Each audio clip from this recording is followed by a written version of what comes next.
Son, and the Holy Spirit. Amen. Please be seated.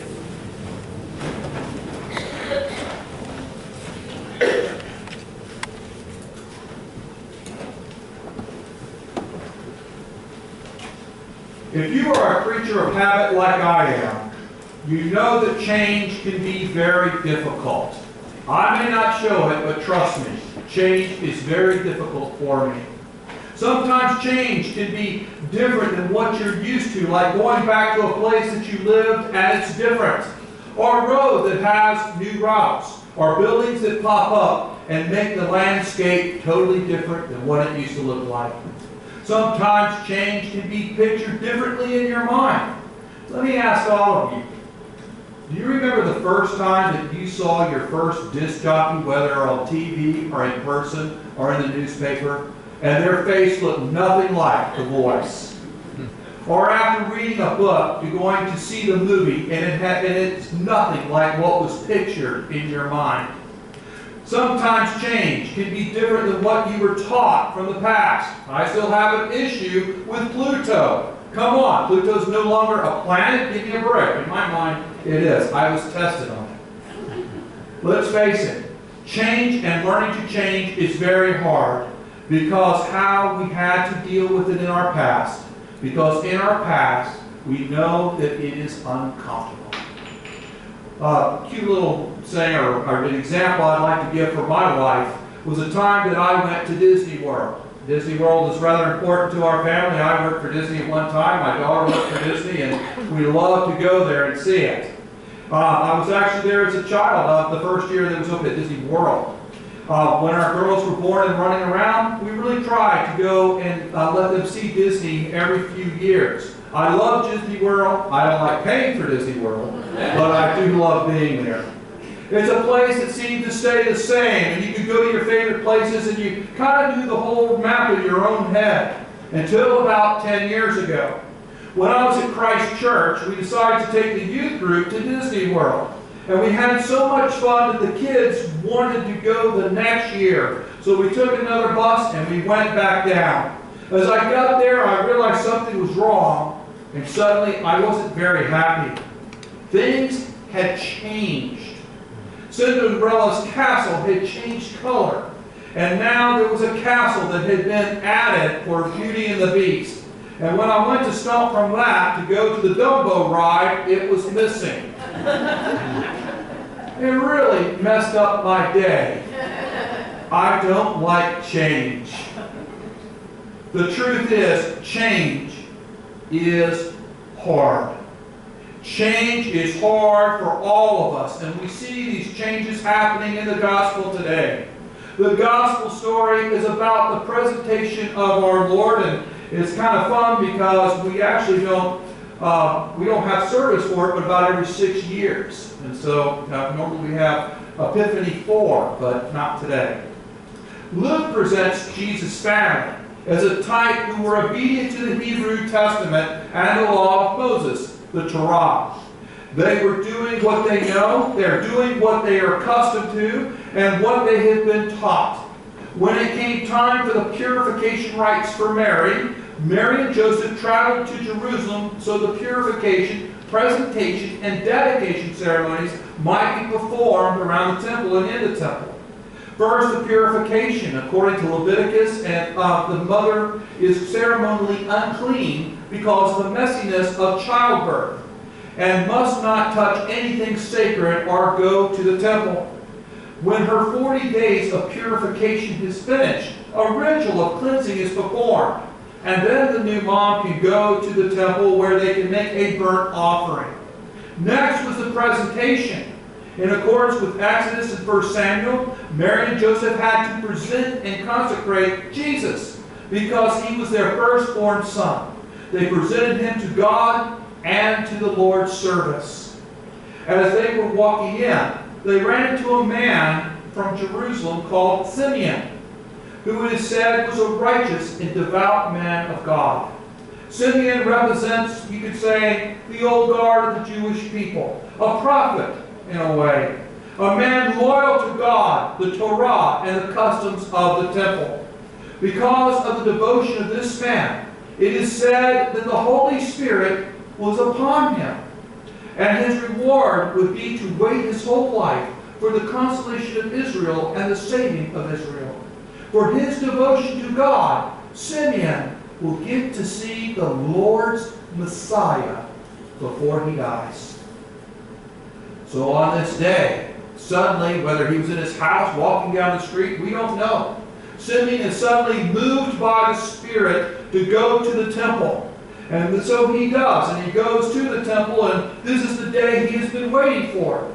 As Mary and Joseph brought in the child Jesus into the temple, the custom of the law, I'm sure with great emotion, maybe even tears in his eyes, Simeon takes and holds Jesus in his arms. He looks into the face of Jesus, seeing the Messiah. He prays God, saying, Sovereign Lord, as you have promised me, you may now dismiss your servant in peace. For my eyes have seen your salvation, which you have prepared in the sight of all nations, a light for revelation to the Gentiles, and the glory of your people Israel. For Simeon, this is what he lived for, to see a glimpse into the future of mankind, a glimpse of the salvation of Israel. And suddenly, it's a glimpse of the salvation to the Gentiles, a glimpse of the salvation to the nations. He got a glimpse into something new. I've often wondered if even Simeon was surprised by what the Spirit of the Lord was telling him. It is said that Mary and Joseph marveled at what was said about Jesus. Then Simeon blessed them all. And then he looks right at them and the child, but then he begins to speak to Mary, his mother, something very unexpected. He explained the type of Messiah Jesus was going to be. It would be a big change from what they knew as the Messiah, the coming Messiah. Simeon says this child is destined to cause the falling and rising of many in Israel, and to be a sign that will be spoken against, so that the thoughts of many hearts will be revealed. Then looking at Mary again, he says, and a sword will pierce your own soul too. Through prophecy and the Spirit being upon Simeon, he explained something very different to what Mary and Joseph would have been taught and understood about the coming Messiah. The Messiah is supposed to be this warrior king that would destroy the enemy and give great hope to just Israel. But instead, he tells them about the Messiah who will suffer for the people, not just Israel, but for the world. He will suffer and die so that he may pay the price for humanity's freedom from the bondage and death of sin, so that they might have an abundant life as God's children. I can just imagine Mary and Joseph confused, not understanding what's going on. And as they were probably looking at each other, all of this is confirmed by another prophet whose name is Anna. I wish we knew so much more about her, but it says that she was a widow that never left the temple, but worshipped night and day, fasting and praying. Coming upon Mary and Joseph at that very moment, she gave thanks to God and spoke about the child to all who were looking forward to the redemption of Jerusalem, the redemption of mankind. Mary and Joseph presented Jesus to God. Simeon and Anna presented the Messiah to the world. I have often wondered and thought about that journey for Mary, Joseph, and the baby going home. Can you imagine the confusion? Can you imagine the fear? Can you imagine that fear of change? And yet, Mary and Joseph listened to Simeon, the old guard of Israel. Because they listened to the old guard, they were now taking a new journey in their faith as they walked back home. And it is because of the vision of these two prophets. They had trust in God of the future. They would now go and prepare God for talking to them. They would now go and prepare Jesus for the future. They would now go and prepare their own future. They would now go and prepare to be ready to hear the call of God. Even if this was against their understanding, their education, their culture, what they knew, they still trusted in God. So what about us? Can we trust God in a time of change? The truth is there's always going to be change. There was change in the past, there is change in the present, there will be change in the future. That's how the world works. The truth is things are changing around us all the time. The truth is that things are changing in our country, our state, our town, our culture, and even the dynamics of our own families. Change even happens in the church, in ministries, in programs, in preaching, and in worship. All of this at times can be scary because we love to cling to our comfort. However, we must have the trust in God like Mary and Joseph did. It sounds very like a sweet story, but I'm sure their fear was also real. But so was their trust and belief in God.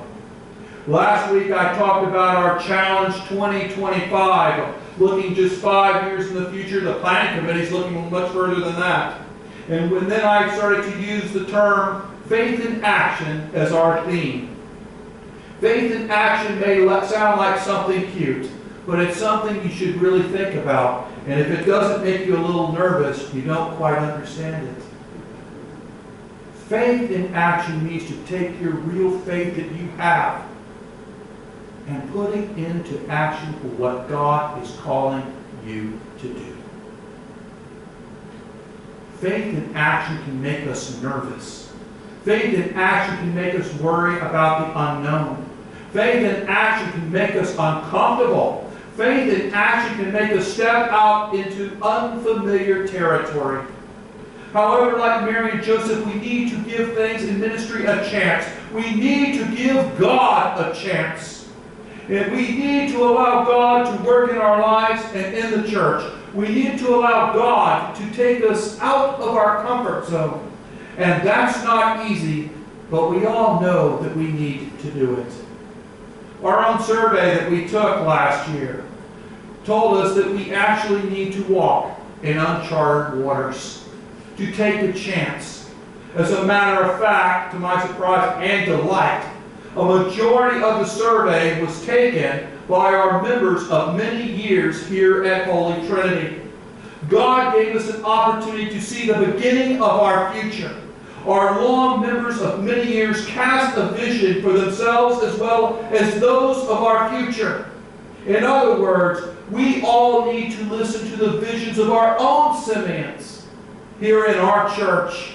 Those that have a long past here at the church, so that we may have a long future for the church.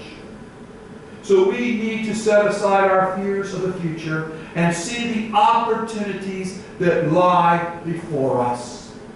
Because that is exactly what it is. Opportunities.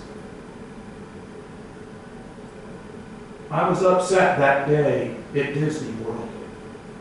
In truth, Disney may not have had the Dumbo ride where I remember him, but as I walked forward, I soon found out that they have 2 Dumbo rides, twice the fun.